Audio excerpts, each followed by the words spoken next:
तुम शिरडी आना चाहते थे, मुझसे रोज प्रार्थना करते। मैंने तुम्हारी प्रार्थना को देखकर तुम्हें शिरडी आने का बुलावा दिया। मैं तुम्हारी भक्ति से खुश था। तुम शिरडी आए, मुझसे मिलकर बहुत खुश हुए। तुम बहुत सारी इच्छाएं और सपने लेकर आए।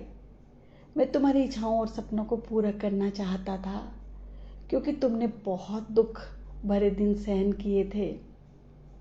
मैंने तुम्हें आशीर्वाद दिया। तुम कुछ दिन शिरडी रहे। जाते जाते मेरी मूर्ति लेकर समाधि मंदिर में आए और मेरी समाधि से उसको छुआ।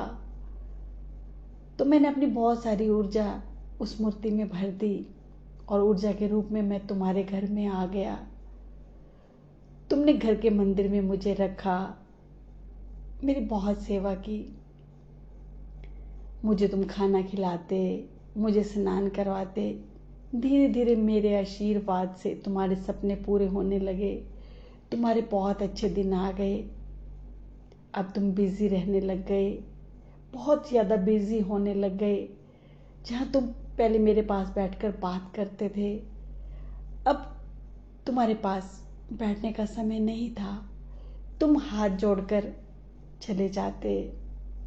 मैंने कहा कोई बात नहीं, मेरा बच्चा अब व्यस्त हो गया, काम भी तो करना है ना। मैं तुम्हें देखकर खुश होता रहता। धीरे धीरे तुम बदलने लग गए।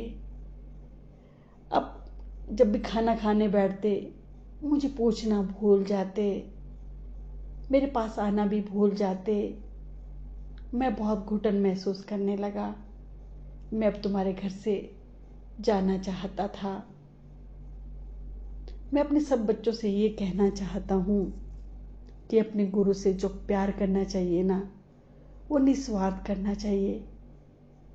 जो तुम्हारा प्यार है ना, शर्तों पर नहीं होना चाहिए। गुरु के साथ कभी भी व्यापार नहीं करना चाहिए।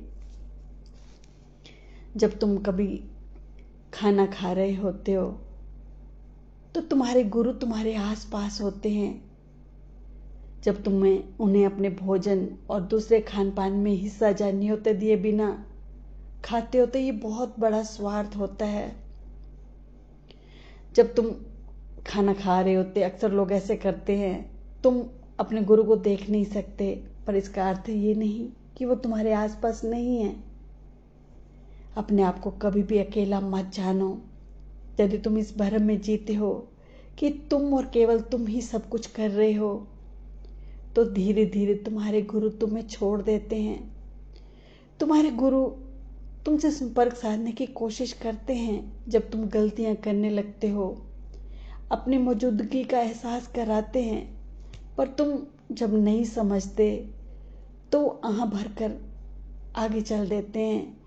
उस समय में तुम सही मायनों में अकेले रह जाते हो, पर तुम्हें अगर अपनी गलतियों का एहसास होता है, तुम माफ़ी मांगते हो, उन्हें वापस पुकारते हो, तो वो लौट आते हैं। वो तुमसे सिर्फ निस्वार्थ प्रेम चाहते हैं। जब भी कोई बच्चा स्नेह से, सच्चे स्नेह से मुझे पुकारता है तो मैं उसके पास होता हूँ। मैं चाहता हूँ कि वो मुझसे निस्वार्थ प्रेम करे। उसका जो प्यार है ना, वो शर्तों के साथ ना बंधा हो।